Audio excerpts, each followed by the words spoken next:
যে বৈষম্য দূর করে বাংলাদেশের পচা রাজনীতিকে বিদায় জানিয়ে নতুন বাংলাদেশ করার জন্য আমাদের সন্তানেরা লড়াই করেছিল।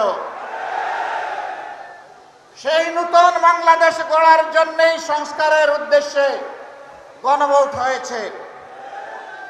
বাংলাদেশের একটা জায়গায় শুধু দাঁড়িয়ে বর্তমান প্রধানমন্ত্রী বলেছিলেন ভোট দিবেন দুটো, একটি আমার দলকে আর একটি গণভোটে হা। তিনি প্রথমটা রক্ষা করেছেন, দ্বিতীয়টা তিনি রক্ষা করেন নাই। আজকে আপনাদেরকে কথা দিচ্ছি, আমাদেরকে বিভিন্নভাবে এই গণভোট বাস্তবায়নের দাবি থেকে সরিয়ে নেওয়ার জন্য অনেক কথা বলা হচ্ছে। পরিষ্কার কথা, আমরা জাতির সাথে বেইমানি করতে পারব না। জাতিকে আমরা কথা দিয়েছি, লড়াই আমরা করে যাব, গণভোট বাস্তবায়নে বাধ্য করব ইনশাআল্লাহ।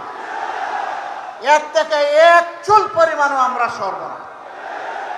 এই আবু সাইদের রক্তে ভেজা রংপুরে আরেকবার এই অঙ্গীকার ব্যক্ত করে গেলাম।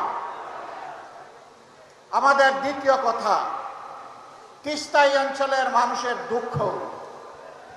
আমরা নির্বাচনের আগে বলেছিলাম আমরা নির্বাচিত হয়ে সরকার গঠনের সুযোগ পেলে তিস্তার বালুচরে কুদাল মেরে প্রথমেই বাংলাদেশের উন্নয়নের যাত্রা শুরু করব।